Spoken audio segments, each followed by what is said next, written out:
Titanic 1912లో అడుగుపెట్టిన north Atlantic మహాసముద్రంలో 12,500 అడుగుల లోతులో ఉంది. ఇది దాదాపుగా 3.8 కిలోమీటర్లు. ఈ లోతులో ఒత్తిడి చాలా ఎక్కువగా ఉంటుంది. మానవులు నేరుగా దిగలేరు, స్పెషల్ సబ్మెరీన్లు తప్ప. టైటానిక్ 100 సంవత్సరాలుగా సముద్రంలో ఉంది. ఆ సమయంలో జంగిల్ తినేసినట్లు లోహాలను తినేసే సూక్ష్మజీవులు దానిని దెబ్బతీశాయి. Rust formations, rusticles, rust kills టైటానిక్ను నెమ్మదిగా కరిచేస్తున్నాయి. ఇప్పటికే టైటానిక్ అనేది ఒక బలహీనమైన, కొంత భాగం ఛిద్రమైన శిథిలం మాత్రమే. ఒక మ్యూజియంకి పెట్టాలన్నా అంత లోతులోని భారీ ముక్కలుగా విరిగిన ఓడను బయటకు తీసేందుకు బిలియన్ల డాలర్లు ఖర్చవుతుంది. ప్రస్తుత టెక్నాలజీతో ఎత్తడం చాలా కష్టమైనదే కాక ప్రమాదకరం కూడా. టైటానిక్లో 1500 మందికి పైగా మరణించారు. ఇది ఒక సమాధిగా పరిగణించబడుతుంది. అనేక మంది ఇదొక ఆత్మగౌరవ స్థలంగా భావిస్తారు. దీనిని తీసేయడం అనాగరికం అనే అభిప్రాయం ఉంది. ప్రయోజనం తక్కువగా ఉండడం వల్ల ప్రభుత్వాలు లేదా ప్రైవేట్ కంపెనీలు ఈ ప్రాజెక్ట్స్ కోసం ముందుకు రావడం లేదు. కొన్ని భాగాలు మాత్రం అక్కడి నుంచి తీయబడడం జరిగింది.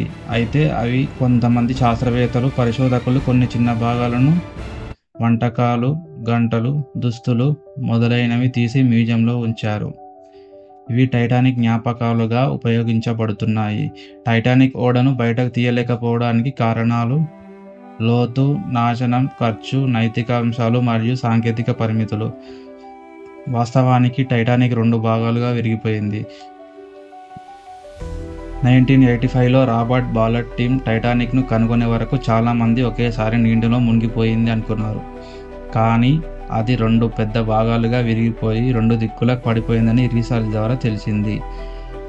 టైటానిక్లో ఉన్న లోతులో ఒత్తిడి సుమారు 400 అట్లాంటిక్ ఎలిఫెంట్లు కింద కూర్చున్నంత బరువు ఉంటుంది.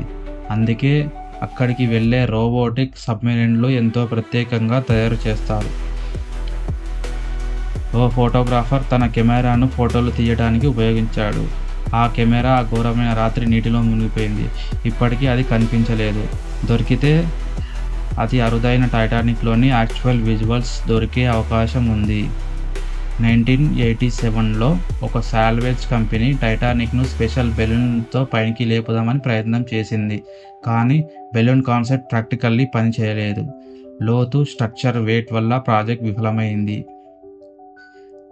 ఓషనోగ్రాఫర్స్ టైటానిక్ శిథిలాలను పరిశీలిస్తే ఒక శాండ్ టైమర్లా రావడం గుర్తించారు. ఇది రస్ట్ ఫార్మేషన్, నీటి ప్రవాహం మధ్య ఏర్పడే ఎఫెక్ట్ అని భావిస్తున్నారు. టైటానిక్పై ఎన్నో రకాల సూక్ష్మజీవులు నివసిస్తున్నాయి. వీటిని రస్టికల్ కమ్యూనిటీస్ అంటారు.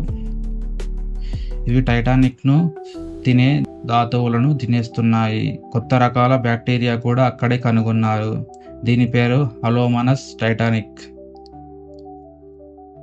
2020లో యూకే మరియు యుఎస్ఏ 2 దేశాలు టైటానిక్ను ప్రొటెక్ట్ చేయడానికి ఒప్పందం చేసుకున్నాయి. దీని ప్రకారం అనుమతి లేకుండా ఎవ్వరూ సాల్వేజ్ చేయలేరు.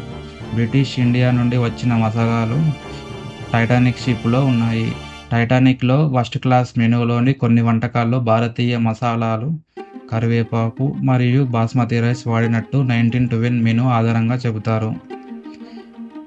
ఇది బ్రిటిష్ కాలంలో ఇండియాతో ఉన్న వాణిజ్య సంబంధాలని సూచిస్తుంది. ఈ విషయాలు చరిత్రలో పెద్దగా ప్రచారంలోకి రాలేదు. కానీ ఇది టైటానిక్ విశ్వవ్యాప్త వ్యవహారం అన్నదానికి సాక్ష్యం. భారతీయుల ప్రత్యక్ష ప్రమేయం తక్కువైనా కానీ పరోక్షంగా ఇండియన్ సంప్రదాయాలు, వాణిజ్యం మరియు కళలు కొన్ని స్థాయిలో టైటానిక్లో కనిపించాయనే విశ్లేషణలు ఉన్నాయి.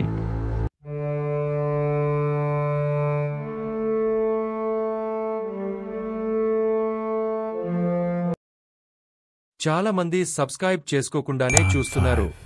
మీరు కొత్త ఇంట్రెస్టింగ్ విషయాలు మిస్ అవ్వకూడదంటే సబ్స్క్రైబ్ చేయండి.